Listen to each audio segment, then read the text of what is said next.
God, just as we go into your word, please guide us, God. And let there be nothing to distract us from just focusing on you with everything that we've got. Let there be nothing outside of this room, nothing inside this room, nothing that would hinder us from drawing near to the God who created us and really just focusing on you with everything we've got, God.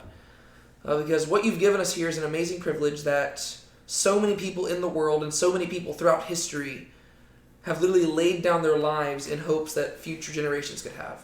And that's just the freedom to study your word together like this, God. We don't have to be afraid of somebody barging in here and just doing something horrible to us, God. Instead, we can freely gather here and focus on you. And it's so easy to take that for granted, and it's so easy to just get into the habit of just showing up and listening and then going back home. But let us genuinely recognize this is an awesome opportunity. And the God of the universe has chosen to reveal himself to us, and we are fools if we don't take full advantage of that. So we praise you, God. We ask that your Spirit be present with us, guiding us into understanding, so that we would not understand it according to our own limited human understanding, but that we'll understand it how you wanted it to be understood. And that we won't just understand the message, but we'll understand also how to apply it and what to do with it once we've processed the story. We praise you, God. We love you. It's in your name we pray. Amen. Amen. All right. So, once again, since there is a long chapter ahead of us, I'm going to give us a rundown on the context. And it's a sad story, folks. Last week was probably, in my opinion, one of the hardest chapters in the entire Bible to cover, mainly because we love the character of David so much. And it's hard because we've been tracking his story for really the past few months, to where, I don't know if y'all feel the same way as me, but in many ways you kind of feel like you have like a friendship with David through thousands of years separate us. You're like, I love that David guy. And it's almost like watching your friend fall apart. Because you see David do unspeakable things. And so the general context is that the people of Israel are now living in the promised land. They have had one king who was no good, and then they've had another king, David, who is really awesome. He is a man after God's own heart, and we have seen him go through thick and thin, just going through all sorts of different things in life. And while he's slipped up here and there, by and large, he's come out looking really, really good. He is the one who established the capital at Jerusalem. He's the one who brought the Ark of the Covenant to Jerusalem. He's the one who danced before the Ark as they brought it in. He is the one who defeated pretty much all of Israel's enemies. He's the one who subjugated all the nations around them. He's the one who established the kingdom to make it a truly amazing thing. But then finally, when we got to chapter 11 yesterday, David had his big boo-boo moment, where this is going to be the big red A, literally it's adultery, right? This is the scarlet letter that really just affects how David is viewed going forward. Unfortunately, this chapter is going to end in joy. But all because David is forgiven by God in this chapter, and all because David gets things right with God in this chapter, does not mean that sin is without its consequences. And unfortunately, that means that the entire story of David going forward is going to be a sad story. Because he is going to be paying severely for what he did. Because with great power comes great responsibility. And David was whenever God made his covenant to David, he pretty much established the fact that David is the single most important figure in human history at this time period. He is God's chosen king over God's chosen people in God's chosen nation where the presence of God dwells. That means that whenever people look to David, they better see godly character coming out of him. And in chapter 11, that doesn't happen. And so going forward, David's going to pay severely for what he's done. Even though he's been forgiven by God, there's still consequences for sin. And so even though at the end of this, I'm basically just trying to set the mood, because even though David will repent and get things right with God, we're never going to see him fully get back to that same vigor that he once had. Right? He's going to be a faithful man who does great things, but he's never going to be the David that we knew prior, right? There's always going to be this looming, like, if anything, just looming sorrow over the whole thing, right? Where he knows that everything he's going through is because of those fleeting moments where he pursued something he should not have pursued, and then he tried to cover it up for so long, right? And so this really is sad. But I kind of pointed towards this last week. Really the whole point of this, and the reason why the Bible doesn't skip over this, is because it's to remind us that David is not the ultimate hope of all humans, is he? No. There's a greater hope that is coming through David's line, right? And that's ultimately what this is paving the way for, and that's why the Bible doesn't shy away from this, right? And going forward, the Bible's going to look back on David like the best of all the kings until Jesus shows up. And so, despite all the bad stuff David's done, he's going to be looked at, like, his reputation is still going to go down in history as the best king in Israel until Jesus. But the Bible shows his flaws and shows how severely flawed he is, just so we're not tempted to place our trust in David, right? We need something greater than David to arrive. And so, even in David's failures, there's supposed to be this yearning in our heart for the ultimate seed of David, the ultimate seed of Abraham, the ultimate seed of God to arrive, to deliver us from issues like that which David's experiencing here. And we're going to get a beautiful portrait of that towards the end of this chapter, through the death of an only son. Well, not death of an only son, but through the death of a son in substitution for David. Right? So we're going to get a beautiful portrait of that here. But long story short, in the last chapter, David finds himself at the height of his kingdom. Everything's going super duper well. And then whenever the kings go out to war, David decides to stay home. And it's not because he's old and feeble. It's just because he seems to probably feel a little bit entitled to it. And while he's walking on his rooftop, one day he sees a woman bathing. He calls her over. He sleeps with her. And he gets her pregnant, despite the fact that he knew prior to this that she was the wife and daughter of two of his closest friends. And so David gets this woman pregnant, and the rest of the story is him trying to cover it up. And he calls her husband home, and he tries to get the husband to sleep with his wife, but the husband is too noble. And he says, if my fellow men are out at war, I'm not going to enjoy the luxury of my wife while I'm here. So he denies himself that luxury. David was willing to sleep with his wife, but this man was not willing to sleep with his own wife, right? Which just shows you how far David has fallen. Really, this man looks a lot like David, and David is looking a lot more like King Saul, right? And I think that's the point of the story. You're supposed to realize that even men like David act like Saul sometimes. And so eventually, David gets the guy drunk, but the guy still won't sleep with his wife. So even this guy in his drunken state is more noble than David right now. And so then David does the unthinkable, and he writes a note and gives it to the man to deliver to the commander, Joab. And on that note is the man's death notice, right? Death warrant, where he tells Joab to bring the men into battle, put the husband at the front lines, and ultimately to pull back so that the husband is killed. And that's exactly what happens. And so not only has David committed adultery, but he's also murdered a man. He has taken the man's wife, and he's taken the man's life. And David thinks he got away with it, but then chapter 11 ends with a very ominous note. And we really didn't even focus that much on the final sentence last week, but we're going to see the ramifications of that sentence today. It says, but the thing that David had done displeased the Lord. And that right there lets us know that David might think that he got away with it, but he has not got away with it, right? Because David might be very good at a lot of things. He's a great shepherd, great musician. He can be a great friend. He can be a great king. But what he's not very good at is concealing his sin, because he's not really in practice of doing it. And how we're going to meet David in this chapter is actually really depressing, because David is super, like he's usually really good at everything, right? He's usually really cunning. He's usually really on top of things. He knows how to read a situation. In this chapter, just this opening sequence, he's not going to be able to read the room. And he's going to, let's just get to it, and you'll see what I'm talking about. All right. If you've read this story before, imagine that you had not read this story before, right? Okay, take it away, Sean. Read this slide for us. And the Lord sent Nathan to David. He came to him and said to him, there were two men in a certain city, the one rich and the other poor. The rich man had very many flocks and herds, but the poor man had nothing but one little ewe lamb, which he had bought. And he brought it up, and it grew up with him and with his children.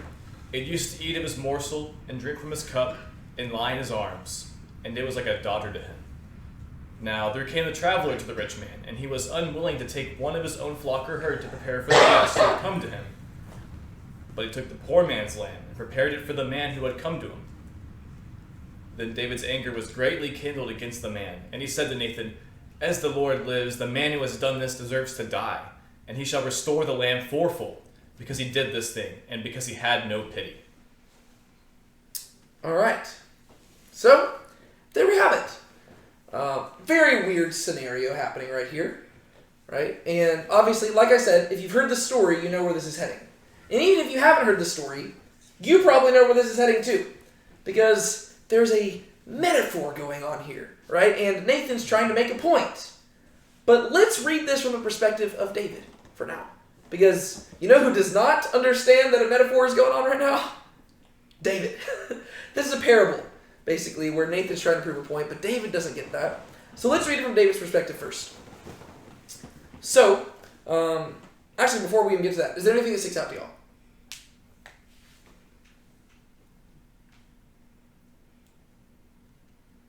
No. Okay, cool. All right.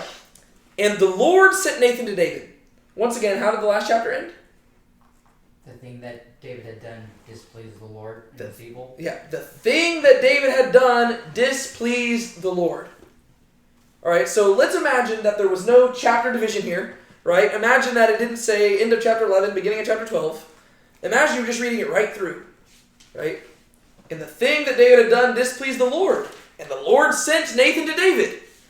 All right, do you think that Nathan is on a happy mission right now? No. No, because what is Nathan? A prophet. A prophet. And what is the primary role of a prophet? Like, what do they do? They declare the word of the Lord, but in general, just speaking about how we've seen prophets so far in the books of Samuel, and also just how they show up in the rest of the Old Testament, what seems to be one of their primary roles? Giving warnings. Giving warnings. Rebuking. Rebuking and keeping leadership in line. Right? That seems to be one of the primary functions. They are the ones who, as the saying goes nowadays, they speak truth to power. Right? They're the ones who show up to powerful people and they say hard things. Right? And they say, hey, get your act together. Sometimes a prophet will show up and they'll say super nice things, but that rarely happens because typically you don't really need a lot of prophets whenever everything's going well. Typically, whenever people aren't listening to God, God has to get somebody who will listen and send them to go talk to the other person. Right? And so whenever a prophet shows up, it's not always necessarily the greatest thing. We have seen Nathan before, though. When did Nathan show up before?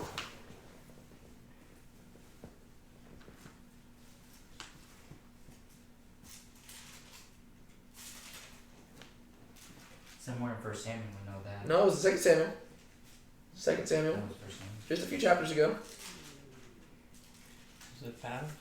No, it wasn't in a battle. He had a really long, super important speech that he gave.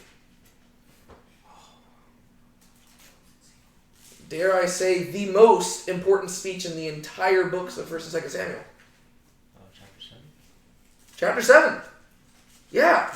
Do you remember how he showed up there? 2 Samuel chapter 7. Let me flip there real quick so I don't have to click back on the slides because that would take a while. 2 Samuel chapter 7. And the men of Kiriath Jearim. Okay. Oh, sorry. That's 1 Samuel 7. That's the wrong chapter.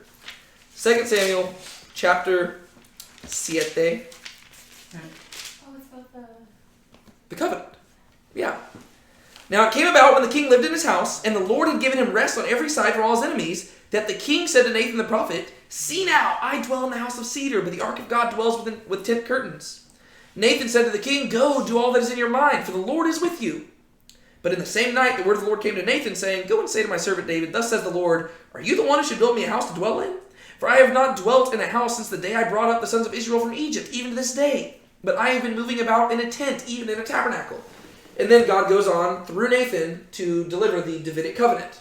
Right? So that huge, super important covenant, that was delivered by Nathan's mouth. Right? That was the other time we met Nathan. Prior to that, we'd never heard of him. Right? We don't know who Nathan is, other than the fact that he kind of seems to be fulfilling the same role as Samuel before. Right? Samuel was more so the prophet to Saul, but then and then he kind of anointed David and stuff, and then Samuel died, right? He was super old. Nathan is the new prophet in town, and there's a lot of prophets, but Nathan is like, it seems like he's the king's prophet. And their past interaction was a pretty good one, if I'm not being honest, other than the fact that Nathan kind of spoke a little prematurely, which prophets aren't supposed to do. But David was like, hey, I want to build a temple. And Nathan's like, hey, man, do whatever you want. And God's like, yeah, you're a prophet. You can't just tell somebody to do whatever they want. You tell them to do what I want them to do. And I don't want David to build a temple. But it seems like David and Nathan had a good relationship. Right? So Nathan shows up again. But this time, just because of how chapter 11 ended, we got a feeling that this is not going to be like just like two bros getting together to hang out. Right? What David had done displeased the Lord. And the Lord sent Nathan to David. Dun, dun, dun. But David's not thinking that way. Right? David's just thinking, oh, hey, Nathan, what's up? He came to him and said to him, there were two men in a certain city, the one rich and the one poor. All right. So what does Nathan start doing? Speaking in metaphor. Yes. But how does David do this? David's naive. The Lord sent Nathan, but David's like, oh yeah, just tell me whatever story. Yeah, but what is David thinking whenever he's hearing the story? Oh, that guy. That it's something like real that's actually Yeah. happening, and because he's Yeah. the king, and so if something like that happens, he'd be like, oh yeah, he's gonna come report it to me. So it's like a Yeah, council. he thinks that this is Nathan coming to David asking like, hey, what should we do about this problem that has arisen in your kingdom? Right? This is probably stuff that would happen all the time. Right? And so you can kind of understand where David's blind, he's not just like, he thinks he got away with his sin, right? This is probably well after that time, right? Like, he's moved on past it. He thinks he's fine. And now, months later, Nathan strolls in, starts telling him a story, and he thinks this is an actual event that's taking place. He does not realize the parallels between this man's story and his own. There were two men in a certain city, the one rich and one poor. Right? Two guys living in the same city. It's not a tale of two cities, it's a tale of two men in one city. Two men in one city. And what is the primary difference between these two guys? One rich, one poor. One is rich, one is poor. I know this is very just simple stuff, but what's the difference between a rich person and a poor person? Rich man has a lot of money and a lot of possessions, and somebody who's poor does not have that much. Very good, right? A rich person has a whole lot of stuff. A poor person can't afford a whole lot of stuff. All right. The rich man had very many flocks and herds. That tracks, right? He's rich, of course he does. Many flocks, many herds. But the poor man had nothing but one little ewe lamb, which he had bought. Okay. So now contrast the two men. What does the rich man have? A lot of flocks. A lot of flocks, a lot of herds. He's just got we know it's just a story, so just imagine as many herds as you want. What were you going to say? I was saying it was a plentiful amount. Yeah, plentiful. He's got a bunch. Like more than he needs. More than he needs. He's got a whole lot. But then, what does the poor man have? One little ewe lamb. One little ewe lamb, which he bought. So if the poor man bought it with his money, by nature of him being poor, what does that probably say about this ewe lamb? It's everything. Probably means a lot to him, right? He doesn't have a lot of money to begin with, and if he bought this it's not like it was given to him. He bought this, right? He paid for this little ewe lamb to be his. This other guy's got a whole bunch of stuff, right? We don't know if he earned it for himself. We don't know how he got the money. He just has a lot of money, and he has a lot of stuff. This other guy, he has very little, and this little ewe lamb he has, he bought it, right? It's very important to him. And he brought it up, and it grew with him and with his children. Does somebody have a phone in there? Hold on. Just a second. Sean, keep reading for a second. For once, it's not me. It used to eat of his morsel and drink from his cup and lie in his arms, and it was like a daughter to him. All right. Sorry, my iPad just started playing music randomly. That was kind of weird and ominous. Okay, so tell me about this poor man and his lamb. Describe the relationship. It was like a daughter to him. It's like a daughter to him. Very interesting use of language there. Do you know what the Hebrew word for daughter is? Bot. Bat, right? If you were to spell it out in English, B-A-T-H. Bathsheba, right? Daughter of Sheba, right? So it's like, oh, wow. It was like a bot to him. You hear that? It's like, oh, You think David would pick up on this stuff. But it's very subtle, right? So it's like a daughter to him. So what does he do with the lamb? Cuts it up and serves it. Well, no, don't. We're not getting there yet. Not getting there yet. I'm talking about what does the poor man do with the lamb? Treats it everything. Yeah, His cup. he brought it up, right? So he helped raise it. It grew up with him and with his children. They have it's like there's a family here going on. They have this whole dynamic. It grew up with it. Like notice it says it grew up with him, right? Like they're growing alongside one another. It's a beautiful portrait. It used to eat of his morsel and drink from his cup and lie in his arms. Eat, drink, lie. Once again, David's not picking up on this. But does that imagery sound similar to anything that we've read maybe last week? Yes. What did David try to get Uriah to do? To get drunk and go back home to sleep with his wife. Yeah, well, remember he was sending him back to the house to eat and drink and wash your feet, lie with your wife, right? It's the same stuff. Eat, drink, lie, right? Go have a good time back home. And he says, this is what this man used to do with his lamb. Obviously, he's not saying that he did that stuff with the lamb.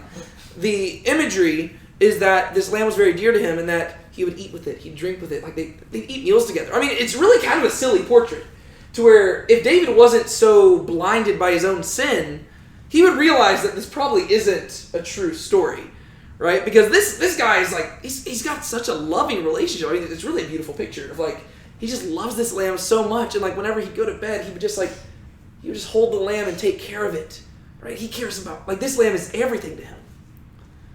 It would lie in his arms, and it was like a daughter to him, right? He loved this little lamb. Now this is where the story takes a shift, right? David's probably sitting here, and he's hearing this, and he's like, wow, this poor man, rich man, where's this heading? Now there came a traveler to the rich man, and he was unwilling to take one of his own flock or herd to prepare for the guest who had come to him. All right? Explain that part to me. Paint the picture for me. Seems like there's someone who's like coming by and they're in need of food, but the person who's rich isn't even willing to give up just one of their flock or herd, even though they have so many to provide for this traveler. Yeah. And I also feel like it's customary. It's a custom, which makes the wealthy person look even like greedier and selfish. Yeah. But Well, you should help people. hospitality, absolutely, right? I mean, this isn't an extravagant thing that's being described here. This is what it would just be expected of you, right? Especially as a rich person. If a traveler comes by, it doesn't even matter who the traveler is. If they come by and they visit you, you make a meal for them, right? It's hospitality. You just take care of the person. And the traveler doesn't visit the poor man, he visits the rich man. The rich man has endless flocks, endless herds. He's got more than enough. And he could easily provide for this traveler with any of the flocks and herds he's got, because it wouldn't even cause much of a deficit for him, right? It wouldn't mean anything, right? He's got endless. What is one sheep to him, right? Well, it wouldn't mean anything. But this man is not willing to do that. Why is that? Why wouldn't the man be willing to do that? What does it say about the rich man? Selfish. Yeah. What else? There's one particular word I'm looking for. Greedy. Yes. Bingo. He's greedy. Right? This man has everything. And now this traveler comes by and all he needs to do is prepare one lamb. I mean, think about it.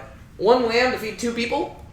Yeah, I mean, we had, just like a little lamb shank thing for Passover, and it fed all of us. Right? I mean, this is more than enough. All it do is cost him 1 lamb. But he's unwilling to give it. So instead, look at what the rich man does. But he took the poor man's lamb and prepared it for the man who had come to him. So what does the rich man do? Is that theft? Oh yeah, it's theft. The ewe lamb. Like, he prepares it and eats it. It's also a bit like shell game, like passing one thing on, like if I took your car and said that was my car and bragged about it. Yeah, and even if he had paid the poor man, we would still think that was a horrible thing to do, right? But the man didn't pay. Instead, what does it say he did? Took. What is the word again? Took. Took. It's almost like a prophet named Samuel emphasized that word earlier about what kings would do when their power got to their head. Take. That's why we emphasize the word. It's almost like it's important. Right? So the man went and he took the poor man's lamb and prepared it for the man who had come to him. Now let's just take a moment and think about it from David's perspective again. What has this rich man just done to this poor man? Took everything. I mean, who does this rich man think he is? If he had just taken one of his own lambs, it would have cost him nothing. But in taking this poor man's lamb, he has taken everything from him. That's horrible. Right? This man is this is unspeakable. I mean, if this man does not deserve the riches he has. I mean, this is absolutely this is horrific if you just think about it. Like, if this is a legit scenario, David has every right to be angry, right? I think all of us would be angry about this. I mean, this is just jacked up stuff. Messed up. And so let's look at how David responds. Then David's anger was greatly kindled against the man, and he said to Nathan, "As Yahweh lives, the man who has done this deserves to die. And he shall restore the lamb fourfold, because he did this thing and because he had no pity." It's all coming together. Interesting. So, what do y'all think of David's response? Very ironic. Very ironic. It's like But once again, let's imagine, hypothetically, that this story is not about David. Right? Let's imagine that Nathan just came to David with a legit court case, and David responds. What do y'all think about it? very good response. It's a good response. Sounds like a man after God's own heart right there. Right? If you were to just look at this at face value, you're like, that's the David I'm talking about. Yeah, he's getting angry. He's righteous, right? This is righteous anger. He's at every right to be angry right now. His anger is kindled, and it should be kindled. All of our anger should be kindled at this guy. This rich man is a total jerk. Who does he think he is? And technically David's wrong on one sense. What is he wrong about?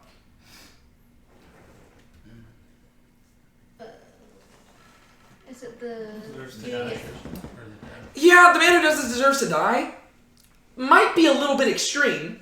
Ironically, it's not extreme for what David's done. Right? So there is an ironic sense of self-condemnation here that he doesn't even realize. But according to the law, I mean, if you steal a person's lamb, you don't get the death penalty. Right? Like, that is not the actual punishment of that. That is a punishment that does exceed the crime. But do you know what, according to the law, is the penalty for stealing something? To pay it back a few times. Pay it back. Do you know exactly how many times? I would guess 4 to 7. Fourfold. Right? You go to Exodus chapter 22. Let me go there real quick. I'm just going to pull it up on my phone. Exodus 22, I believe it's the very first verse. If a man steals an ox or a sheep and kills it or sells it, he shall repay 5 oxen for an ox and 4 sheep for a sheep. So, not only is David justified in his righteous anger, but he knows the law. And he looks at this, and he says, by gosh, by golly, that guy, he owes at least fourfold to this man. But he goes beyond that. He's like, this is unspeakable. We don't tolerate this type of stuff in my kingdom. That guy needs to die. So he's actually going, if anything, he's being legalistic. Right? He's saying, okay, well, this is what the law says, fourfold. But then, just to honor God's heart behind the law, let's go above and beyond, kill the guy. David's mad. And if this were any other story, we would be saying, amen, David. Maybe don't kill the guy. But your heart's in the right place. Good job. And notice, like, how does he even start that whole comment? As the Lord lives. As the Lord lives. As Yahweh lives. Does that sound like he's just like making like a hypothetical guess? Oh, I guess this is what you should do.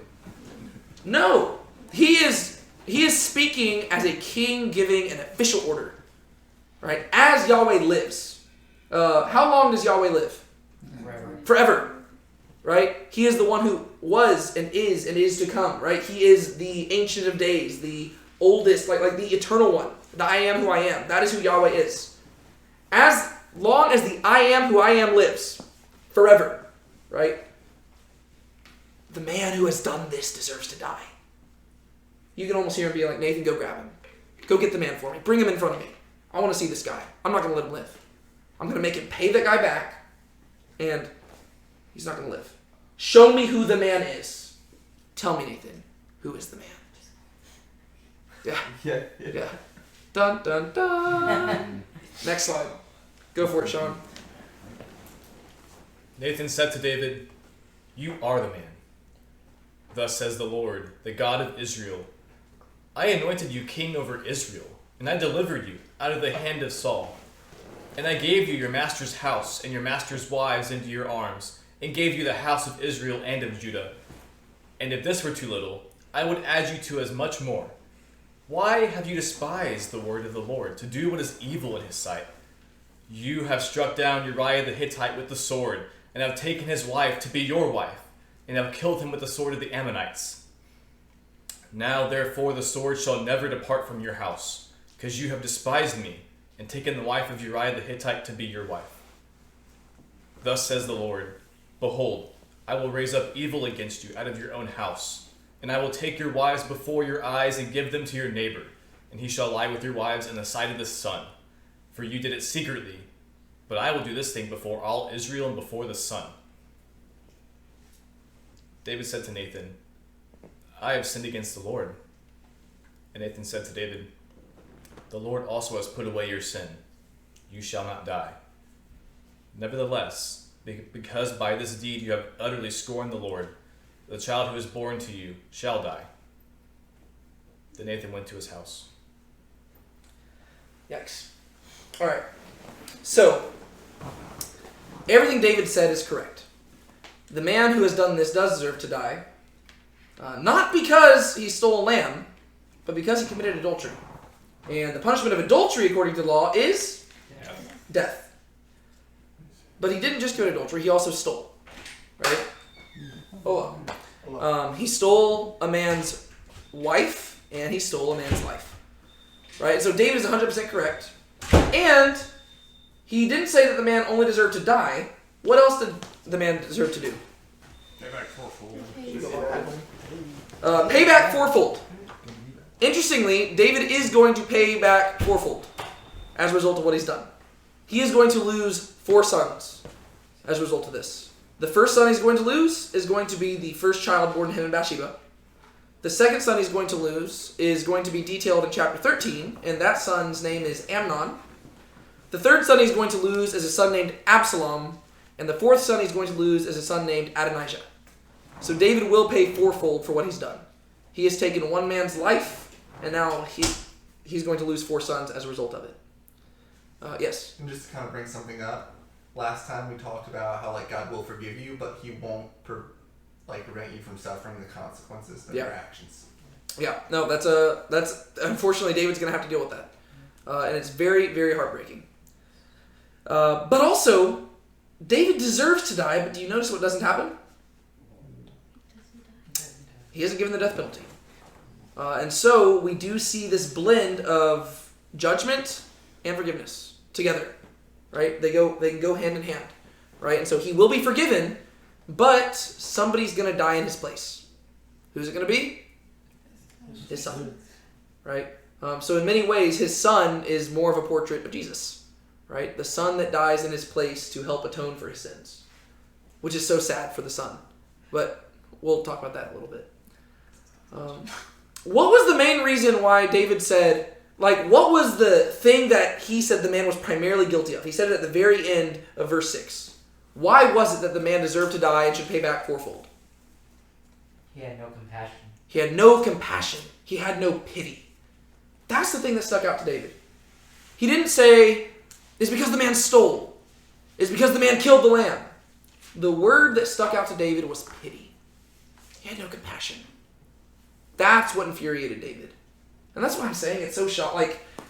You still see like the man after God's own heart under the surface, but he's condemning himself because he's the one who had no pity, right? But he's still mad about it. He hates seeing other people not show pity. He just doesn't see the irony that he himself is the one who's not showing pity, right? He looks at this rich man and he says, God, dude, who are you to take from this poor man? I mean, look at all that you have. And you took from him, he had nothing. Who do you think you are? Show some compassion. Show some pity. That's exactly what he did. This is the one time, pretty much in all history, where you do not want to be told that you are the man. Normally that's like, hey man, you're the man. This is not one of those times. Right? This is one of those times where these are the scariest words you could ever hear. And it totally blindsides David. His sin has blinded him. He is not prepared for this. I can guarantee you that if he had been prepared for this, he probably would not have reacted as violently. Or perhaps his guilt was already eating him up. And as he said it, he was already beginning to realize who the man was. But I don't think so. I think that he was blinded to it. And so he's saying, man, this guy deserves to die. He needs to pay fourfold. He had no pity. And then Nathan says, you're the man. And as soon as David heard those words, I don't even think that Nathan really needed to say the rest of it. Because I think you could have gone straight from verse 7 all the way down to verse 13, and you'd still get the same message. But the other verses are necessary for us, the reader, to understand the rest of the story. Right? But I think that just knowing David, as soon as Nathan said, you're the man, he realized. He was like, this is about Bathsheba. Yeah, I am the man. I've sinned. This is heartbreaking. This is, especially because we know David, you know that this is not something he takes lightly. Right? Like, this is something, like, really to condemn some of us. Sometimes we recognize our own sin, and we're just like, oh, whoops, my bad, sorry, God. David's not like that. Just go read his Psalms. We're going to study one of the Psalms next week. The Psalm that's in response to this. We'll study it next week, and you'll see David does not take sin lightly. It eats him up. And he's like, oh, God, what have I done?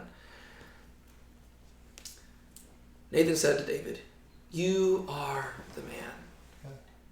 This is probably something where we should probably take a moment to allow this to examine our own hearts as well. Because it's very easy to look at the rich man taking away from the poor man and say, wow, he had no pity. And it's easy to look at David taking from Uriah and say, wow, he had no pity. But then we have to do the same thing that Nathan's doing to David and saying, examine yourself, buddy. What places in your own life have you been taking away from somebody? Because I'm going to be honest with you, we live pretty good lives, right? I mean, think about the privileges that we have. That's why I mention it every time we pray before our Bible study. God has given us a lot of good things, which means that with great power comes great responsibility. If we've been given a lot, that means that we're accountable for all the stuff we've been given. And we need to be mindful of the fact that we might be taking away from other people who have less. So just be mindful of it. I'm not going to linger on it and turn this into like a confession circle or anything. But don't read through this story and just focus on David, right? Because Nathan, as he's pointing at David, is also pointing through the text at each one of us and saying, you are the man as well. Because if David, a man after God's own heart, is guilty of this, I can guarantee you that David, random Bible study leader, is also guilty of it. And I can guarantee you that Sean and Brianna and everybody in here is also probably guilty of it to an extent. We just need to figure out where, and we need to try to remedy the problem. You are the man. Thus says the Lord, the God of Israel. Typically, whenever those words start coming in, you know it's probably not going to be good. It's like, thus says the Lord. Everything's going great. No, it's like, I'm not speaking on my behalf. I'm speaking on behalf of God, so you better listen up. Thus says Yahweh, the God of Israel.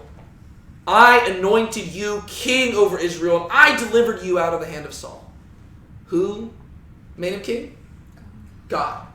Who delivered him out of Saul's hand? God. Remember how I mentioned earlier in the story, we never knew where the rich man's wealth came from? We just knew he was rich, right? Whereas the poor man, we saw that, he had to pay for the lamb and stuff like that. We knew that it cost him something. We didn't know where the rich man's wealth came from. God says, you didn't get this kingdom. You didn't deliver yourself from Saul. Don't act like this stuff is your own. I gave you the kingdom. I gave you victory. And I gave you your master's house and your master's wives into your arms. Same language, right? Where did the ewe lamb lie? In the poor man's arms. In the poor man's arms, right? I gave you your master's house. I gave you a kingdom. I gave you wives, right? He's like, you're not even supposed to have multiple wives, but I allowed you to do it, right? I allowed you to multiply wives because I was being gracious and compassionate towards you. I gave them into your arms and gave you the house of Israel and of Judah, right? You're the king of the whole nation. And if this were too little, I would add to you as much more. What does he mean by that? If it wasn't enough for him, he still would have given him more. Yeah. He's like, if it wasn't enough for you, you just had to ask. I would have given. I'm gracious and compassionate, and I love to give to you. I mean, heck, there were times where you weren't even trying to get anything and I gave to you. Right? Back in chapter 10, he's just like trying to show somebody kindness, and next thing you know, by the end of the chapter, he stumbled into more power. He's like, David, all you had to do was ask. See, for this, like, I feel for David, but I feel more for God, because it's like, that's the same thing with us, is he gives us so much, and yet we're still like, oh, whatever. Yeah. I have a song, it's like an 8-minute long song, and I probably need to like cut it down the verses, but every verse to me is just like hammering down the point. The song is called When Will It All Be Enough? And literally like each verse, it just like walks through the text of scripture, and it's like, guys, like, he gives and gives and gives some more, but still we always want. Right? I mean, literally, think about how often we go to, I mean, God does want us to voice our prayers. Like, that's what he's saying right here, right? Like, he's not saying, David, stop asking for stuff. He's like, no, if you just ask me, like, I just prefer you to come to me. Like, I wish that you'd be content, but if you're not, just ask. Like, I want you to voice your desires. So God does want us to voice our desires, but more than that, he does want us to be content. But think about how little we are content so often. I mean, we're always asking for more when we've already received the greatest gift 2,000 years ago whenever he came in the flesh and died for us. Right? We've received so much, yet we always ask for more. And you should feel bad for God, right? Because this is not the first time this has happened to God, right? This is the story of the entire Bible, which makes it really remarkable that God continually pursues us. Because David is the best of the best up until this point, right? I mean, he's the top tier faithful person. And like now finally God's like having to get on to him. But this is just God's story. He's always giving and giving and giving, and people are always taking him for granted. And if we didn't know who God was, we would think it's very pathetic, right? We would say, God, just move on. Go find somebody else. But it's not like we add anything to him. It's not like he's desperate for us in some needy sense. It's that he knows that he is the best thing for us. And so he continually pursues us, not because it benefits him, but because it benefits us, which is remarkable. Right? And so you should feel bad for God, not because he's lacking something, but because he's trying to do something great for David, and we just keep, and he tries to do great things for us, but for some reason we love pursuing other things, even though those things lead us into horrible stuff. It's just perplexing. And if this were too little, I would add to you as much more. Right? I'd multiply it by 2, by 3, by 4. It's like I give you whatever you want. Why have you despised the word of the Lord to do what is evil in his sight? He's like, you know the law. You have a zeal for the things of God. You just demonstrated it, but how you talked about this poor man. So why have you despised that law? Do you think that because you're king that you are greater than my law? That you're greater than my word? It's kind of like the Garden of Eden, right? God gives them free reign over every tree in the garden. But which one do they want? The one that God says not to eat from. The single tree he says not to eat from. But that's how the human heart is, right? Like, we can have free reign. And you see this with children, right? You can play with every toy except for this one. But that's the one I wanted to play with. Right? That's just how we are. And if we did have access to it, we probably wouldn't even touch it. But for some reason, we like taking. And he's like, David, I gave you everything. You had access to woman after woman after woman, and that's not allowed. And you should have stopped. But I didn't stop you. I was being gracious. But then you went and took somebody else's wife. And that was his only wife. That was everything to him. And then you went and took his life. Who do you think you are? It's messed up. It's like those 700 plus 300, those 1,000 wives. He had 1,000 chances, but he wanted 1,001. Exactly. Yeah, it's like, David, you had everything. You had a kingdom.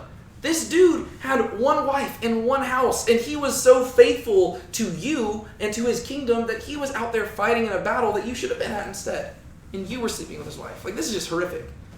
Why have you despised the Lord to do what is evil in his sight? Why have you struck down Uriah the Hittite with the sword? This is the first place where it's explicitly stated what David did, right? So this is where, if David was wanting to deny it, he can't. But who does God say struck down Uriah the Hittite? Him. He did it. David.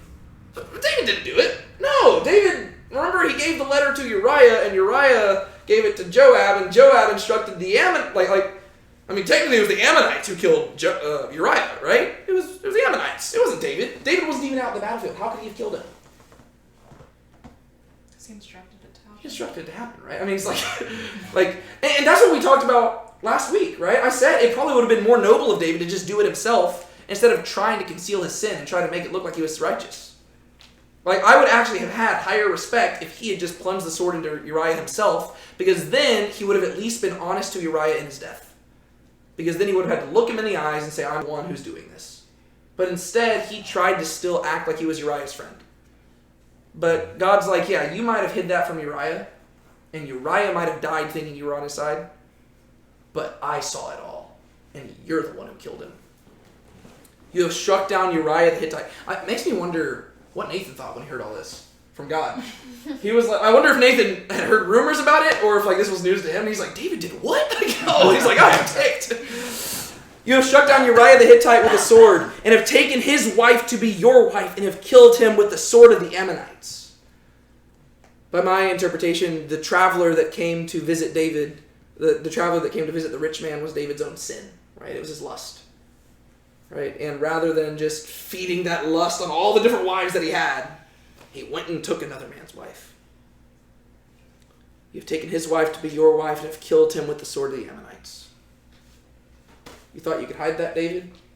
You think you're righteous because the world thinks you're righteous? You think that you're righteous because you can hide your sin from others? There's one person you can't hide your sin from, David. It's me. Now therefore, the sword shall never depart from your house, because you have despised me and have taken the wife of Uriah the Hittite to be your wife. That's a promise, right? It's not like guess what? Maybe. No, he says, this is how it's going to be.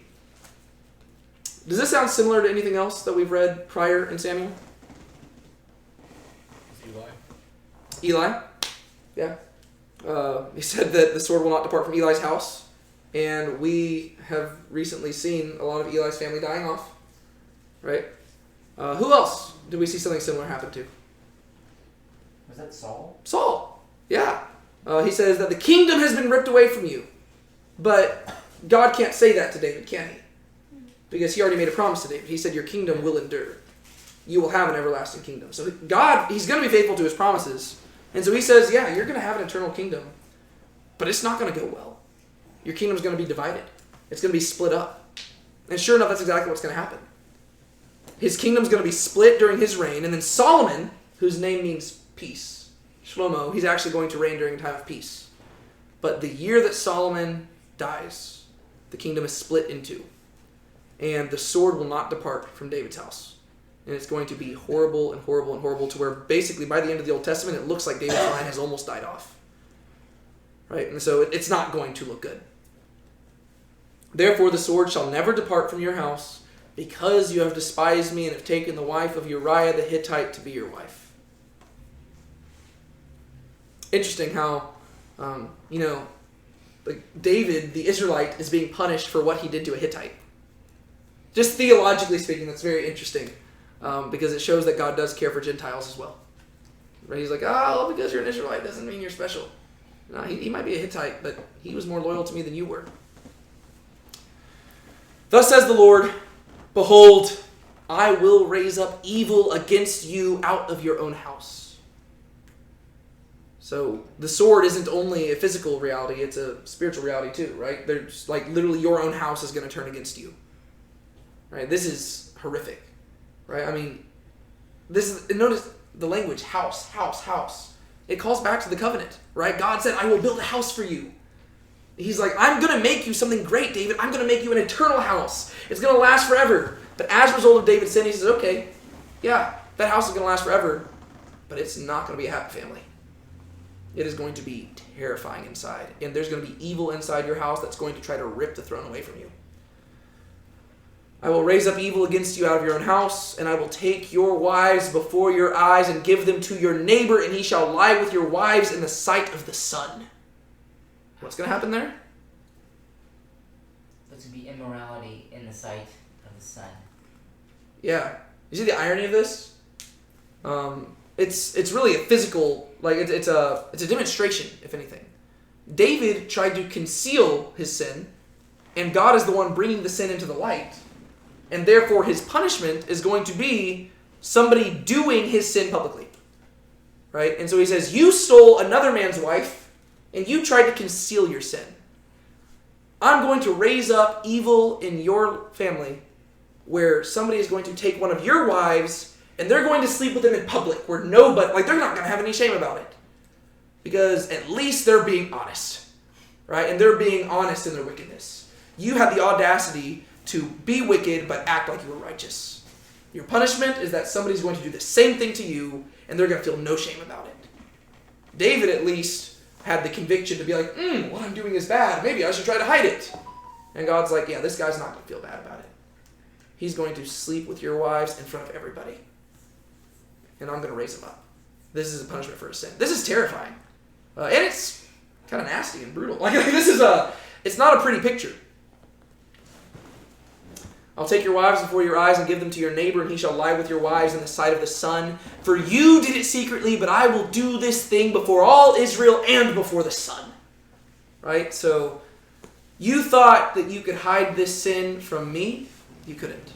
You thought you could hide this sin from your kingdom? You can't. The world's going to know that you did this, David.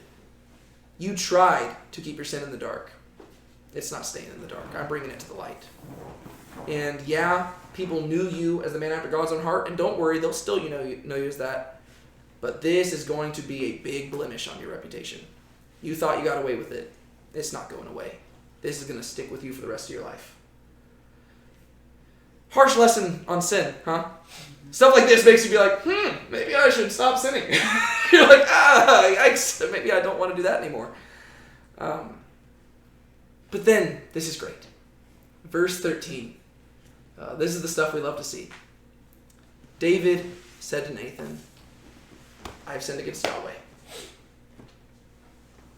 And then he went on and on and on and tried to give excuses for what he'd done, and he tried to see if there was anything he could do to rectify the situation, right? No. All he says is those words. I have sinned against Yahweh. What do y'all think about that? That's what he should have done right then and there after committing the sin. Yeah, he had multiple opportunities to do this, right? I mean, he could have, whenever he was talking to his servant at the beginning, be like, hey, who's that woman that I'm lusting after? And she's like, that's Bathsheba, the wife of Uriah, daughter of Eliam. He should have been like, oh, I have sinned against the Lord. And then, after he slept with Bathsheba, he should have been like, oh, I've sinned against the Lord. And after she got pregnant, he should have been like, I've sinned against the Lord. And then, after he called Uriah to him, he should have been like, hey man, I've sinned against the Lord and against you. And then, after Uriah would not sleep with his wife the first time, he should have been like, man, I've sinned against the Lord. And then, whenever he got Uriah drunk and he still wouldn't sleep with his wife, he should have been like, man, I've sinned against the Lord. And then, whenever he wrote a letter to Joab, he probably should have said hey Joab, I've sinned against the Lord, I've sinned against all of y'all, I'm sending Uriah with you, take care of him because I sinned against him too. And there are so many opportunities where he should have said this. Instead, it took this. But you know what? At least he finally got to that point. Right? This also sounds similar to something we've seen before. Right? Once again, I like to call back to this stuff. What does this sound familiar to?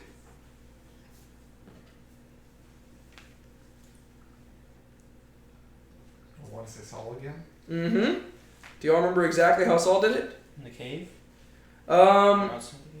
He did say something very similar Sacrifice? there. Yeah, he didn't utterly destroy the Amalekites, but he spared King Agag. And then you also do a sacrifice for him. Yes. This specific time is the one with Agag, and it's 1 Samuel 15. And let's look at how this goes. Then Saul said to Samuel, I have sinned.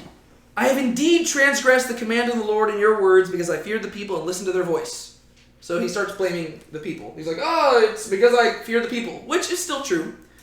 Now therefore, please pardon my sin and return with me that I may worship the Lord. He's like, oh, just don't leave me. Be my buddy still. But Samuel said to Saul, I will not return with you, for you have rejected the word of the Lord, and the Lord has rejected you from being king over Israel. As Samuel turned to go, Saul seized the edge of his robe and it tore. So Samuel said to him, the Lord has torn the kingdom of Israel from you today and has given it to your neighbor who is better than you. So on that day, his kingdom was torn from him and given to David. Notice that you have the same language here, right? I'm going to give them to your neighbor, but it's not about a kingdom, because God can't take David's kingdom away. He's already promised it's going to be eternal. But he does give something else to David's neighbor, his wives. Right? So same language. Also, the glory of Israel will not lie or change his mind, for he is not man that he should change his mind.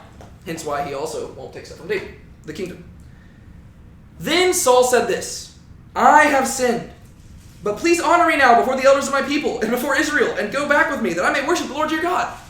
Yes? One difference I may note, Saul tries to blame it on the people, and David is outright admits and gives out, like, I did it. And Saul's just like, oh, the people, yeah. That's what I'm saying I really admire about David here. Because we know that David, he can talk a lot, right? I mean, you ever read his Psalms? I mean, he will literally just talk on and on and on about the same thing, right? So we know David can talk a lot, but in this instance he doesn't, because he realizes he has no excuse. A man after God's own heart is not defined, and a woman after God's own heart, it's not defined by being perfect. It's about being honest with God, right? And genuinely pursuing his heart. This is what I love about David, because he's done horrible stuff, but he's also really good at repentance. Saul was like, okay, I admit it, I've sinned, but Samuel, just go out with me and honor me in front of the people so they don't have to know anything. David doesn't try to fight back. He doesn't say, you know what, I screwed up, but just like, don't let anybody know about it. He just says, I've sinned. And he seems to kind of just accept the consequences. He says, yeah, that's on me. I sinned against the Lord and I deserve everything coming my way. I think that is incredible. And that's why this whole story, it's worth it just for verse 13. Because that's where we see a man after God's own heart. No excuses. He doesn't try to get out of it. He just says, yep, I sinned. I'll take the consequences. That's part of it. But he's also not being like Eli, where it's like, oh, the Lord will do as he wills. No, he's just being honest. Like, this is literally just a dude who's like, well, crap. Yeah, that's me. He doesn't say, oh, well, here's how me and that rich man are different. Because, no, I've sinned. Yeah, you're right. I am the rich man. I have taken from Uriah. His blood is on my hands. I've sinned. And then notice how Nathan responds. And Nathan said to David, the Lord also has put away your sin. You shall not die. That sounds really encouraging, right? And it is, to an extent. Nevertheless, because by this deed you have utterly scorned the Lord, the child who is born to you shall die. Then Nathan went to his house. What do y'all think about that? It's brutal. It is. But it's also beautiful in a way. Because notice how quickly David's forgiven. Right? David doesn't have to give like a long apology. He just says, I've sinned. That's it. And Nathan says, and you're forgiven for that. And you know what? Sorry, what? Also, every human being, he's king, but he's still subservient to God. Doesn't matter what your position, God is still over you. Yeah. Doesn't matter if you're rich or famous or Yeah. powerful. And that's what David recognizes, right? David, he's not about, like, Saul, he always thought he was above the law. David realizes it. He's like, no, you're right. I can't hold that rich man to a different standard than myself. I've sinned against the Lord, and that's messed up. And for Nathan, he hears this, and he says, and God's forgiven you for that. And because of that, you're not going to die. But there's still going to be consequences. Exactly. Right? Because according to the law, David should die. What he has done is unspeakable, and he does deserve to die. But he says, God's not going to do that to you. Instead, he's going to forgive you. And he has forgiven you. But there are consequences for what you've done. And a life does need to be paid. And so the child that was born to you from your sin, that child will die. which I imagine was even more heartbreaking for David. In this instance, I imagine David wishes that he was the one to die. Now, instead, this poor child who's never done anything wrong, this innocent, blameless lamb, has to die in his place. Yeah. Yeah. What about Bathsheba? Yeah, and this is the sad part. But and some people will get really uncomfortable about this. They'll be like, "Ooh, how dare God do this?" First off, God is God, right? So if you're ever coming into a situation thinking that you know more about morality than God, you're probably not coming. You're probably not talking about the God of the Bible, right? So if you think that you have any rights to condemn God for some moral practice, take a step back, check yourself before you wreck yourself. But at the same time, you have to realize this is not God being like, "Oh, I'm so happy to take this child out." No, he's wanting David to recognize the depths of his sin. And the cool thing for this child is that, like, it's not like the child's going to be burning in hell. Right? I mean, he's going to be in the presence of the Lord. Right? And so, like, it's not like no. Like, it's part of it. But it's also consequence of sin. Even if, hypothetically, the child did go somewhere else, right, to a not great place, it's still the consequence of sin, right? And David would have to live with the fact that he did that to that child, right? That's part of it. All because you're forgiven does not free you of consequences of sin, right? It frees you from the eternal consequences of sin, but it does not free you from the consequences in this life. Yeah. That's why your sin doesn't just affect you. It doesn't. It affects everybody around you. And that's why this is so significant, right? It's like, yeah, David, you're forgiven, and God has spared you. That child, that poor child, he's going to die. Then Nathan went to his house. Now we got to move on to the next part of the story. All right. This part, I've got to be honest with you. This is probably my favorite part of the entire David and Bathsheba story. I preached on this passage at my dad's funeral. Not because the scenarios leading up to it were the same, but because I love David's response to death here. Sean, take it away. And the Lord afflicted the child that Uriah's wife bore to David, and he became sick. David therefore sought God on behalf of the child.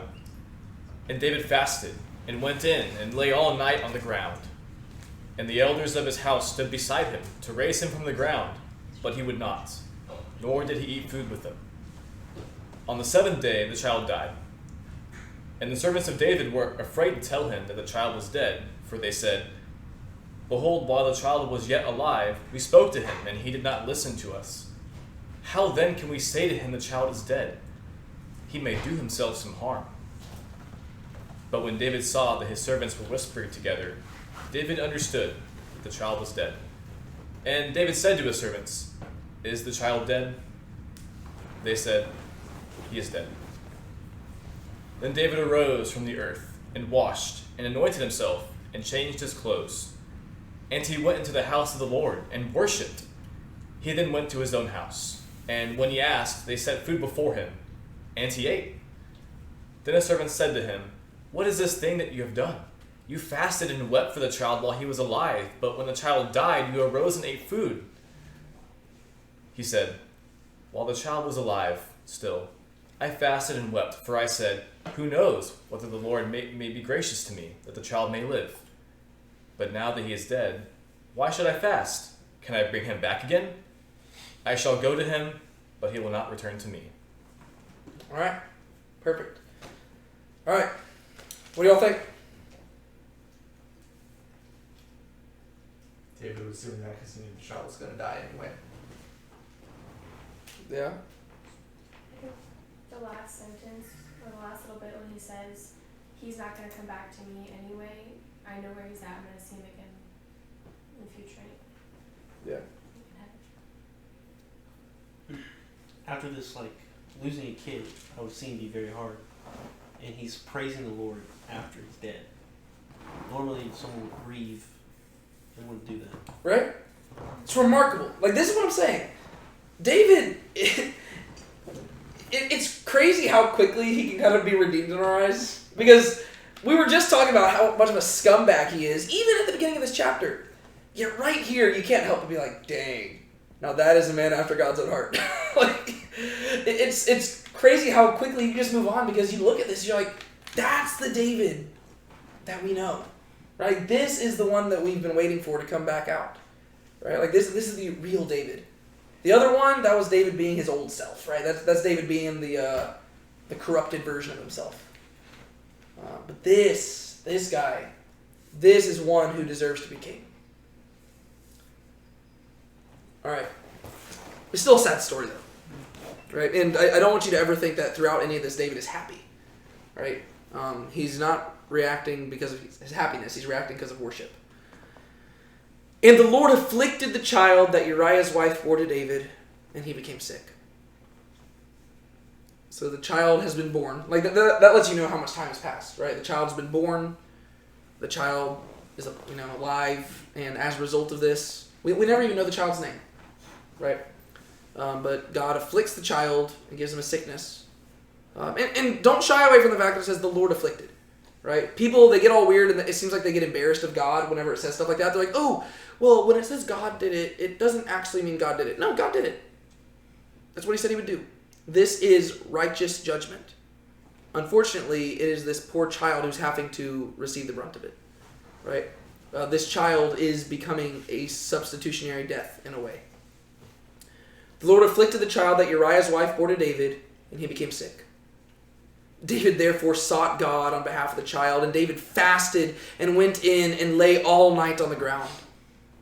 You can just imagine this scene, right? Because David, he's torn up.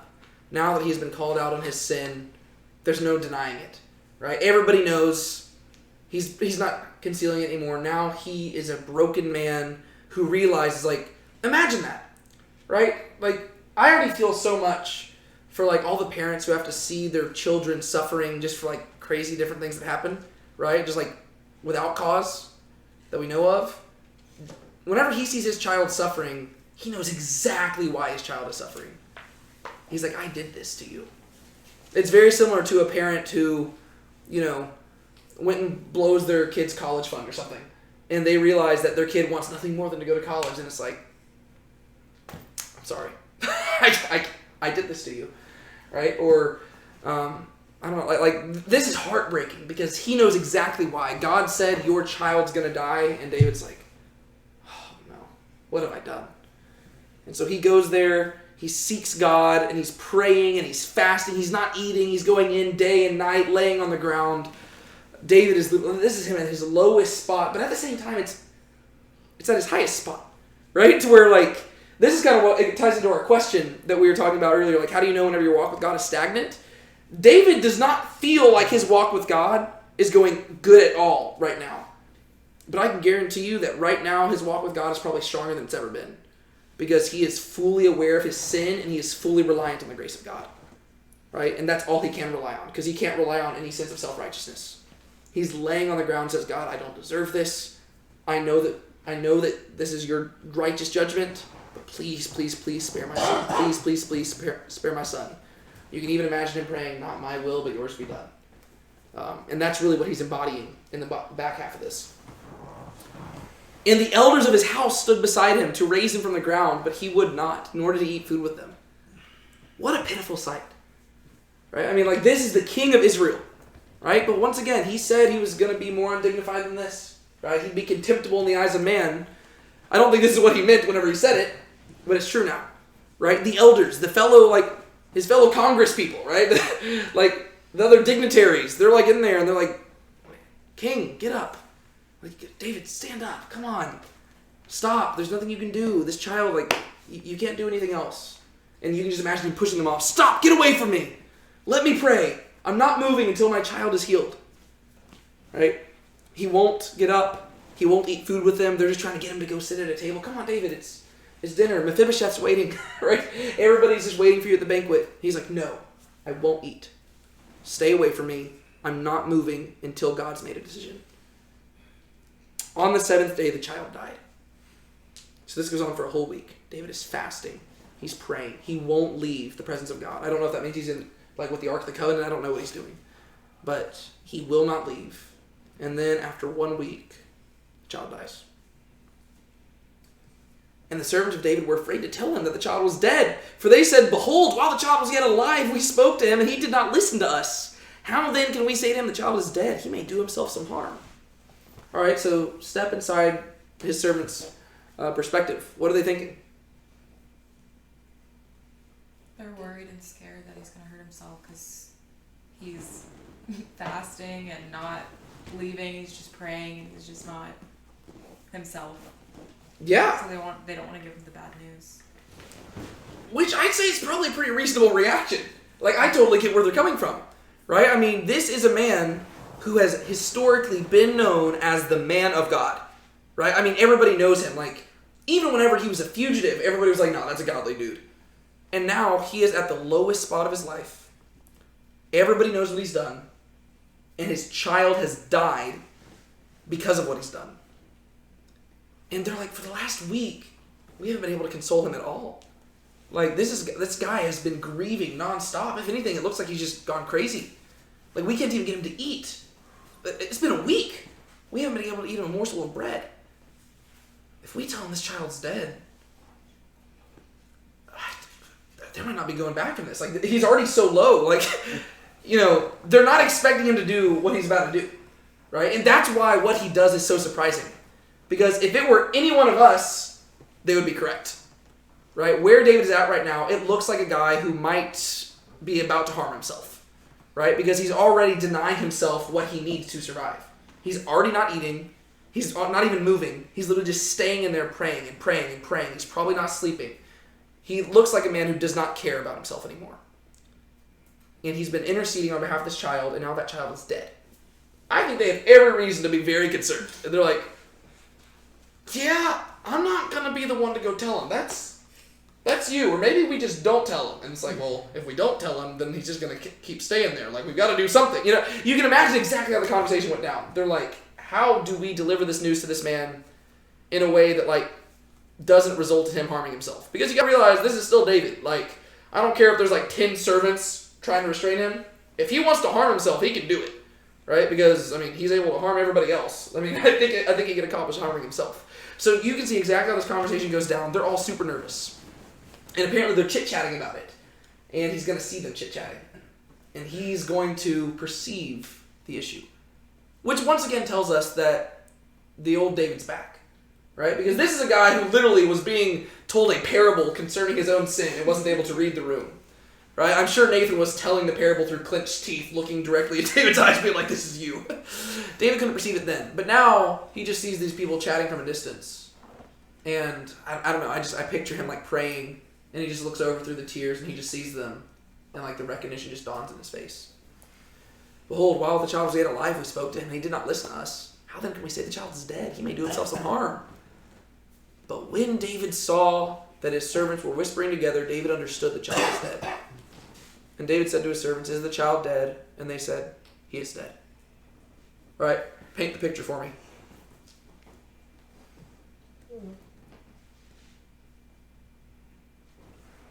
The servants are talking, and David's like, what's going on? And they just said, he's dead. Yeah. The son's dead.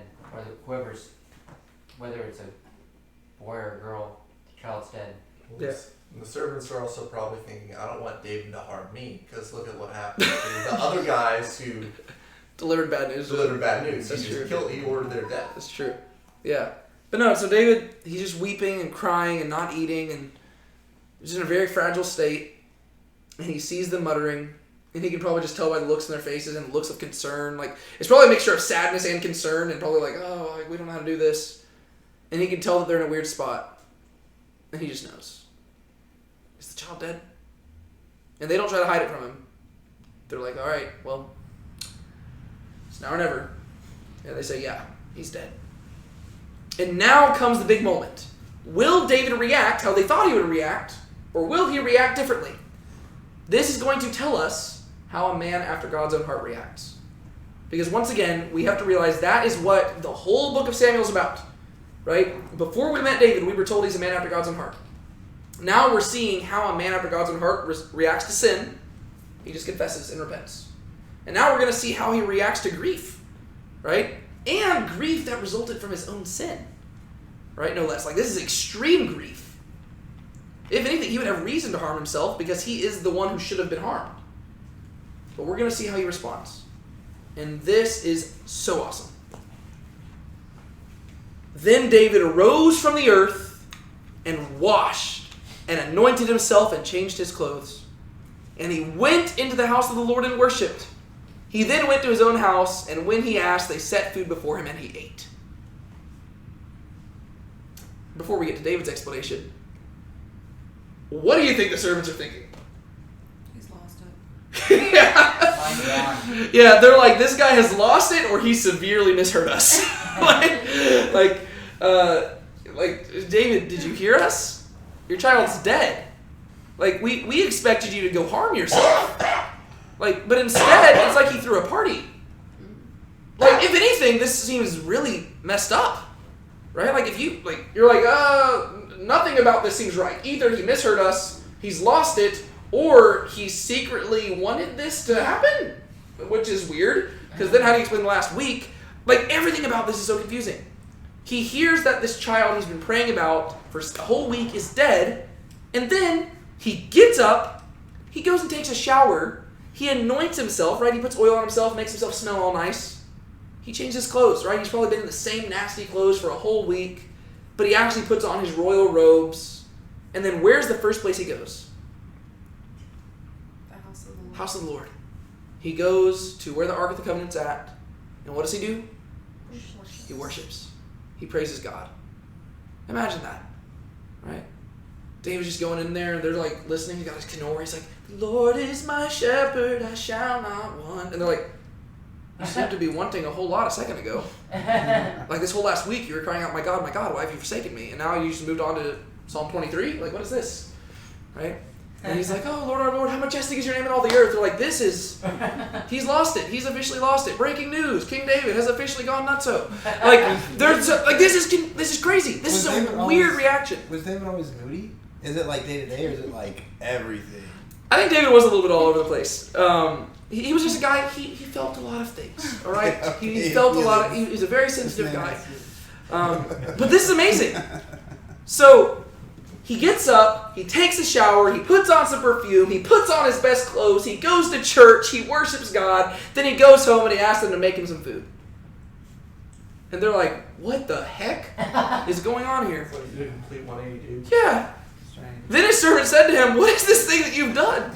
They're like, "Oh, dude, what the heck is going on? We need an explanation." It's almost like comedy. What is this thing you have done? You fasted and wept for the child while he was alive, but when the child died, you arose and ate food? They're like, I think it's supposed to be the reverse. Or, if anything, we spent the entire last week trying to convince you to do this, and it made sense that you were denying us, but what doesn't make sense is you, all of a sudden wanting to do it now that the thing you were trying to prevent happened. What is your logic here, David? Are you thinking logically? And David gives the only response that actually could justify this. Right? Any other response would be like, "Oh yeah, he's crazy." This is the only response that lets you know that David is back. Right? Like this is where he's like, this is the David that we've grown to know and love. He said, "While the child was alive, I fasted and wept. For I said, who knows whether the Lord will be gracious to me that the child may live?" He doesn't say, who knows whether or not the Lord will give me what I deserve. Who knows whether the Lord will be gracious? What he deserved is for the child to die. And he recognizes that.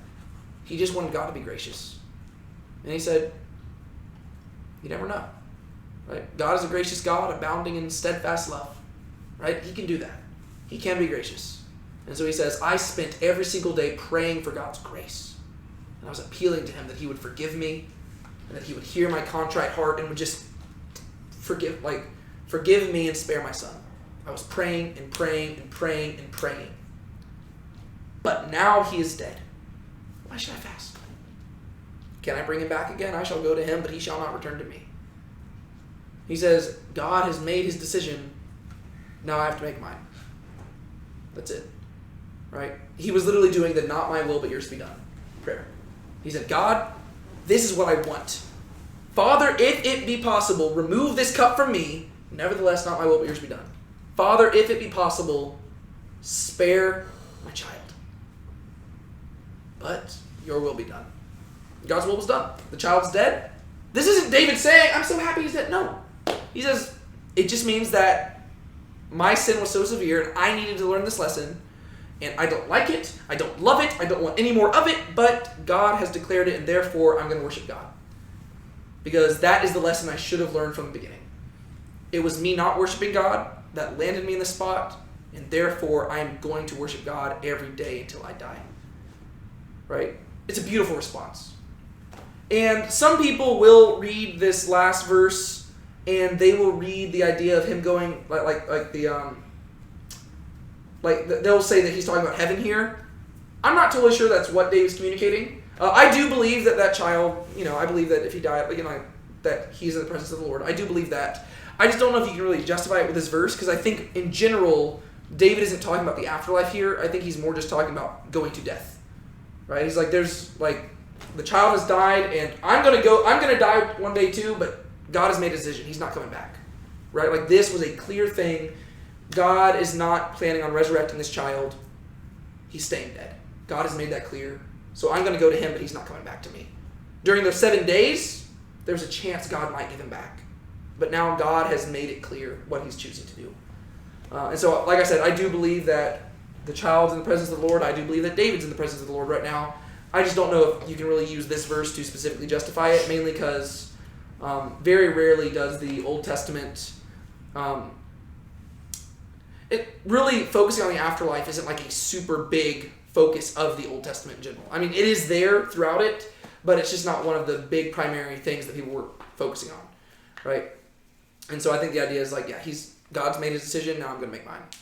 And I'm going to learn to be content with it. And so before we move on, there is one more slide, and we'll be able to go through that one a little bit quicker. But are there any final thoughts y'all want to share about this? I love this passage right here. It's my favorite part about the whole David and Bathsheba story. But is there anything y'all want to share before we move on? We already kind of talked about it, but again, just the contrast between like Eli and David's response to like what God said he's already going to do. Yeah. Because, I mean, Eli, maybe the words he said weren't the worst, like that God will do what he's going to do, but the actual response in the heart was very different. Yeah. Well, Eli, his was like a dead religion, basically, whereas David's is a thriving relationship, right? Like his is religion that is fueled by a relationship with God. Were you going to say something else? No, it's like, it is like an actual relationship, though. I mean, like, if someone says they're going to do something, you plead with them. You don't just be like, oh, okay, and then walk off. Yeah, it's like, especially if you love somebody, right? It's like if Sean comes and tells me he's going to do something, I don't like that idea. I'm not going to be like, hey man, you're going to do what you're going to do. I'll be like, okay, in the end, you're going to do what you're going to do, but before you do that, I'm going to try my very best to convince you not to do that. Right? Because that's how a relationship works, right? You're not just like, oh, okay, well, Sean said he's going to go jump off a bridge. All right, man, you go have fun with that. No, I'm going to be like, Sean, I can't force you, but I would highly encourage you to reconsider. That's what David's doing here, right? Eli, he was like, oh, my sons are going to die. The Lord's going to do what the Lord's going to do. And that sounds really righteous, but that's not how God wants us to react. God wants us to interact with him, right? So in this example, David didn't get what he wanted, but does that mean that David was doing the wrong thing whenever he was praying? No. You just have to realize that when you pray, you're not always guaranteed to get everything you ask for, right? If you ask everything in my name, you'll receive it, right? David was asking it in God's name, but God willed something different, right? And so what David was praying was really more of a personal desire, but he was submitting it to the will of God. And so that's just what we have to recognize for sure. And so I really do like that about David. He's just like, God, I want this child to live. I want him to survive. But ultimately, your will be done. And God made his will clear, and it did not go in David's favor. But David didn't. Like most people, this is where they get bitter against God. I prayed. I fasted for 7 days. I did all this stuff. You owe me this. David doesn't do that. David's like, no. I went into this knowing that it could go that way. He's made his decision. And he is God. And he's still good. And so I'll worship him, even if I don't feel like it. So I think that's really beautiful. All right. Moving on to this last final slide. We will try to blast through this because I know it's getting closer and closer to 9 p.m. Hit it, Sean. Then David comforted his wife, Bathsheba, and went into her and lay with her. And she bore a son, and he called his name Solomon. And the Lord loved him, and sent a message by Nathan the prophet. So he called his name Jedediah, because of the Lord. Now Joab fought against Rabbah of the Ammonites, and took the royal city. And Joab sent messengers to David, and said, I have fought against Rabbah. Moreover, I have taken the city of waters. Now then, gather the rest of the people together, and encamp against the city, and take it, lest I take the city, and it be called by my name. So David gathered all the people together, and went to Rabbah, and fought against it, and took it. And he took the crown of their king from his head. The weight of it was a talent of gold, and in it was a precious stone. And it was placed on David's head. And he brought out the spoil of the city, a very great amount. And he brought out the people who were in it, and set them to labor with saws and iron picks and iron axes, and made them toil at the brick kilns. And thus he did to all the cities of the Ammonites. Then David and all the people returned to Jerusalem. Well, I want to mention that Joab was kind of threatening there. He's like, if you don't come out and fight, dude, I'm just going to take it for myself.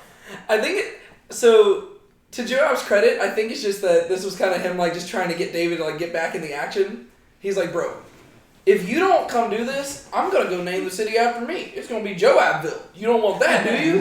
And David was like, oh no, I don't want that at all. And so, yeah, but that is what Joab's doing here. You see how this story bookends really well? Like really just chapters 11 and 12 are like a nice little story. Because how does chapter 11 start out?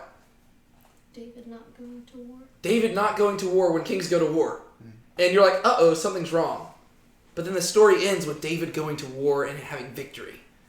And so by the end, you're like, yes, like, there we go. That's the David we knew. And so even though you had this super heartbreaking story in the middle, by the end, it's worth it. And you're like, yes, he's back.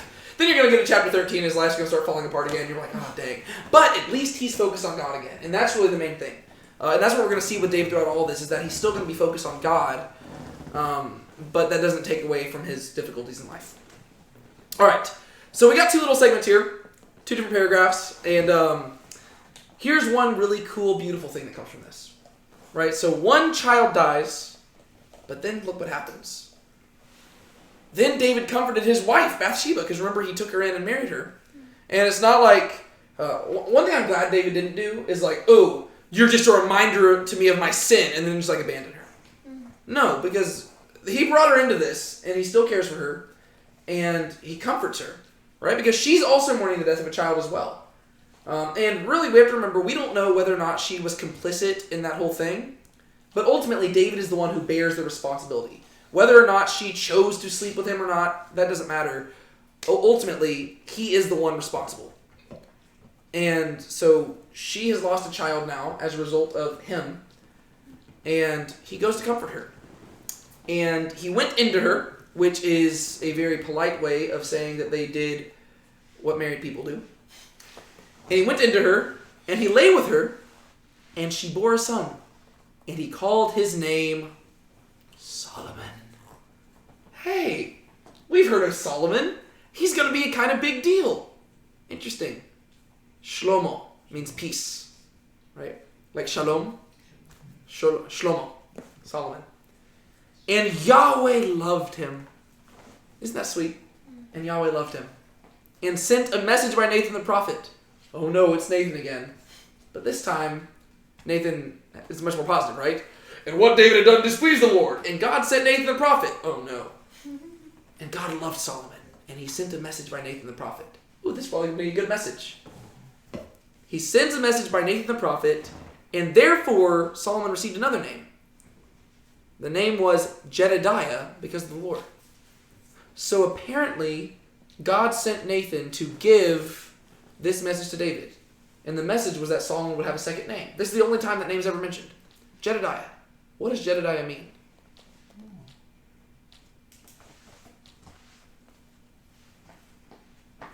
Beloved of Yahweh. Also, the IH is like Isaiah and other. Yeah. Yeah, it is. Yeah, Jedediah, beloved of Yahweh. So, what do you think the implications of this are?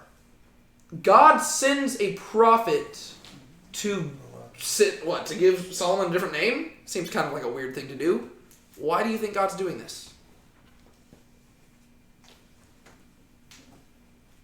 Is it almost like not an anointing, but like that he would be the king? Yeah, that's exactly what's happening here, right? Because you got to realize Solomon isn't David's first son. He's got a bunch of other sons already, but this is the one that's beloved of Yahweh, right? This isn't the Ishmael. This is the Isaac, right? This isn't the Esau. This is the Jacob, right? This is the one who is going to receive the covenantal blessing.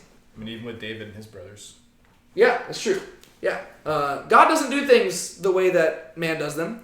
It's not always the oldest one who receives the inheritance. This one, Shlomo, Solomon, he is the one who is beloved of the Lord. He is Jedediah. Right? I think that's cool. And so this is going to be important later on. Just so y'all know, chapter 13 moving onwards, that is where the story of David goes full Game of Thrones. And there's going to be these clashing families. And I'm going to have to literally put some family trees and stuff on these slides just to keep track of all of it. But there's going to be a lot of, shocker, David was just told that a sword is going to divide his family. So you're going to have all this interfamilial conflict going on where, brothers are trying to kill brothers and they're doing all this sorts of weird stuff. There's going to be, incest and just strange things happening. And so it's that moment's significant right there. Because we have to realize that this is God subtly being Solomon's the next king. And this is going to be important later on because there's some older brothers who think that they should be king instead, right? And we're going to have to work through that. All right, so Solomon is born. So this is really kind of cool, right? So all because David has been punished by God does not mean that God has ceased to love David or his family. You see that? That's really cool. So God is able to love you, but also discipline you at the same time. And they go hand in hand, right? He disciplines you because he loves you, right? The reason why David's child had to die was because of God's love for David. Because he needed David to recognize that he can't just get away with sinning. With great power comes great responsibility, right? And it meant a lot. It was a much more significant message. It would have been the easy way out for David to die, right? David needed to realize that his sins have repercussions. If he was the only one harmed, David would have been okay, that's fine. But instead, he had to see somebody else die in his place, right? It had to be a substitutionary atonement in many ways. Yeah. In a way, what he experienced had to be worse than his own death. Exactly. Which should be a message to us, right? That is literally the point of what Jesus did, right? That's what we just celebrated this Easter. The fact that Jesus came and died for us, that is what we deserved. And we should look at that, and it should break our hearts. And we should say, I have sinned against the Lord. And then, you know what we should do whenever we reflect on what Jesus did? We should rise up, anoint ourselves, go into the house of the Lord and worship. And we should say, God has made his decision, now I must make mine. Right? Jesus, he laid down his life for us, and now I will rise up with him and worship. Right? And so, what David did there, there's a lot of implications to that. All right, we get to the final part. Now, Joab fought against Rabbah of the Ammonites and took the royal city. This is really cool because this is the same fight that we saw going on earlier, right? I guess, years have passed at this point. Either it was a really intense fight or it was just an ongoing thing where they just keep going to this place. So he's fighting against Rabbah of the Ammonites, and he took the royal city, and Joab sent messengers to David and said, I have fought against Rabbah. Moreover, I have taken the city of waters. If it's the city of waters, what does that imply about the place? On the coast. Not necessarily on the coast, but By a river? A river, well, it just implies that this is a place that you want to be at, right? Especially in that area. You want to, if there's waters, that's luxury, right? Waters, if anything, it almost calls back to Eden, right? Remember, the Garden of Eden was surrounded by waters, right? This is a place where you want to be at. This is something that we take for granted nowadays because, we have running water and everything. No, if you have a city, it's the city of waters, oh yeah. Is it the That's Nile that they teach in school? There's the longest river in, Africa, and the reason why the desert is because everybody lives closer to the water. No, exactly. So wherever the naturally largest river is where everybody lives. Yeah, no, Egypt, if you go look at it, all the houses are right along the Nile because that's the only place, nobody wants to live out in the desert. You want to live by the water, right? And so I've taken the city of waters. This is a good city, David. This is an important city. And that's still true today. Here, anywhere in the world, in Texas, anywhere, everybody always lives by the water. Geographically, in the United States, it's still that way. Exactly. Yeah. So he's I fought against Rabbah. Moreover, I've taken the city of waters. I've taken a nice city, David. This This is prime real estate. Now then, gather the rest of the people together and encamp against the city and take it, lest I take the city and it be called by my name. So he says, David, I've taken some prime real estate, and if you don't get your butt out of that palace and come do what a king's supposed to do, I'm going to just start making myself king, and I'm going to name this place Joabville, and maybe I'll take your kingdom over for you, because I'm basically doing your job. This is basically Joab giving some tough love to his uncle. He's like, David, I already killed Uriah for you, and I'm sure that you don't want this whole thing going down again, so get up and maybe come fight, because apparently you staying home is not working out. I find that kind of funny. He's just like, dude, I'm about to name it after myself. Like, this should be Davidville, right? It should be expanding your kingdom. But I've been fighting all your battles for you, and honestly, I'm getting tired of doing it. And so either come fight, or I'm just going to call myself king. Like, it's up to you. I don't think he's actually wanting to do this. I think that he's just trying to be like, David, get out of here. So David gathered all the people together and went to Rabbah and fought against it and took it. And the chapter could end there, and it would already be like a poetic, just bookend, right? You're like, yes, there you go. David's back on the battlefield. That's where he needs to be. Go, David. Hoorah. But then it keeps going. And he took the crown of their king from its head. The weight of it was a talent of gold. So the word king there, I don't think it's the same word normally used for king, and I think some people have suggested that it actually could be the name of the Ammonite god. So it could be the actual king's crown, but the weight of it might suggest that this was actually a crown that went on a statue. Just because a talent of gold, that's like 75 pounds. Typically, a man would not be just walking around with like a 75-pound crown on his head. I mean, I think the crown worn by British royalty, and even then they don't even wear it that often. But I think those are 3 to 5 pounds. 75 pounds, that's a lot. Your neck is not so. It could be the king's crown. It could be the god's crown. I think the word is very similar. So he took the crown of their king from his head. The weight of it was a talent of gold, and in it was a precious stone, and it was placed on David's head. Once again, I imagine that he probably didn't wear this regularly.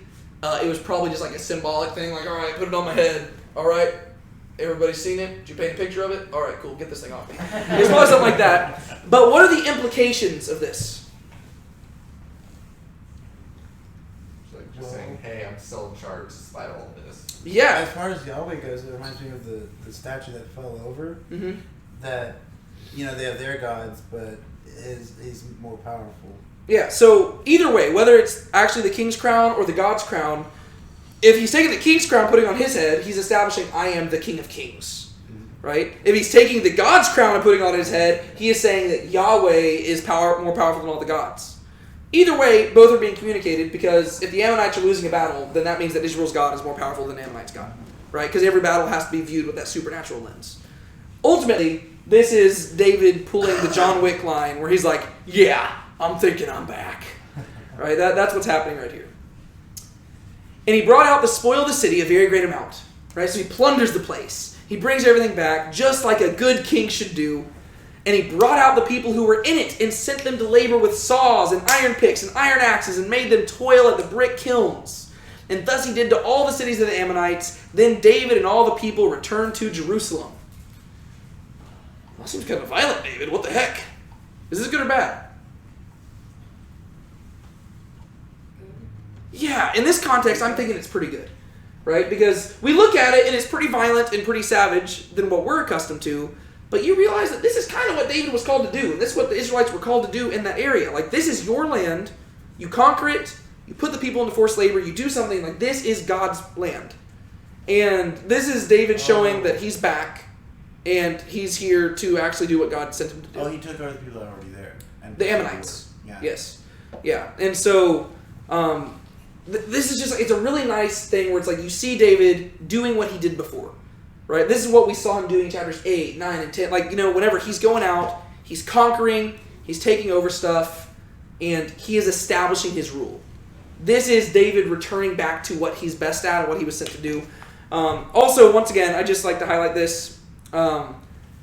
This is, once again, why the people thought the Messiah was going to be a conquering king, because that's what David did. right? If you're calling the Messiah the son of David and you're expecting him to be a Davidic king, you can see why they have this picture of the Messiah being a dude who just comes in and conquers all the foreign oppressors, right?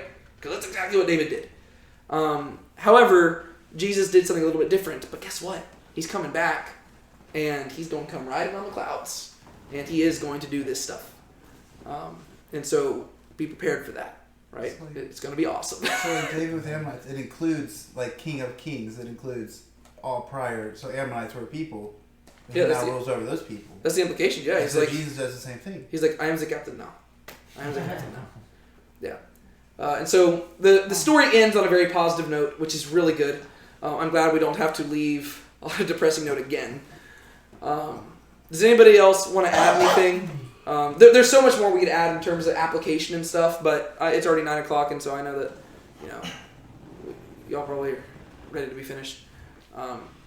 Anything y'all want to add? I was gonna say, just like, I guess it can apply to us too, but like for David, he couldn't really be doing all this stuff while he was like concealing his sin and not like confessing it to God. So it took that before he could really get back to this state. Yeah. Well, So- it seems like he had been made stagnant by his sin. Right. Going back to the Yeah. the question we had. Yeah. Wow. Yeah. I wasn't even thinking about that, but yeah. Yeah. So I was That's gonna true. say, like, whenever you feel that way, maybe that could be something that's going on. Yeah, But it could be God. It's really hard to be like doing all you can, like ministry or serving God, if you're also concealing sin or not confessing sin. Yeah, that's very true. That really does hold you back. Yeah, no, that is 100% true. Yes. No, I found it interesting that David had future King Solomon with Bathsheba. Yeah. You know, like God put a good spin on something that started out inherently evil. Even what the enemy intended for evil, God has worked for good. Same way the tribes of Israel started. Yep. Yeah, isn't that wild? God can do that. He's in the miracle business. But even going back to what you were saying, it is interesting that like first off, there's the stagnancy of it, to where like David was just kind of like his sin was paralyzing him. But also beyond that, according to like the Mosaic law, if the king is not being faithful to God, he's probably not going to be winning battles. Like, for all we know, that could be why this battle was not being won against the Ammonites. Maybe it was because David had to confess, and then finally, once David confessed, Joab starts succeeding, and he's like, hey, David, come claim your prize. But yeah, so there's a lot of implications about that. But yeah, no, that's another good thing about David and Bathsheba. God made something beautiful from something horrible, right? And he does that all the time, right? He can take something that starts off evil and can make something really cool from it. And Solomon is going to be a great king until he's not. But we'll get to that when we get to it. All right. As a reminder, next week, instead of being in 2 Samuel, we're actually going to go to Psalm 51. And who knows? Maybe that will even be a shorter Bible study. I don't know. I say that. Yeah, right. But we'll be in Psalm 51, which is a psalm that David wrote in regards to the whole Bathsheba incident. And it's just a really powerful psalm, and it's one of my favorite ones. It's got some really good stuff, and so we'll cover that. And then, going into chapter 13, we will just watch David's life be in shambles. It's going to be awesome for the rest of 2 Samuel. Woo! All right. One of y'all want to close this out in prayer?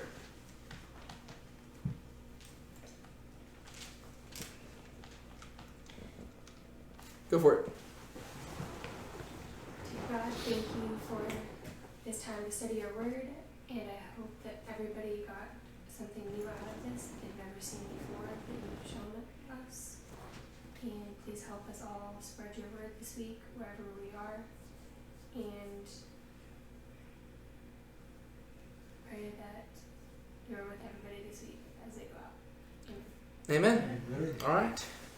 Very cool, very cool, very cool.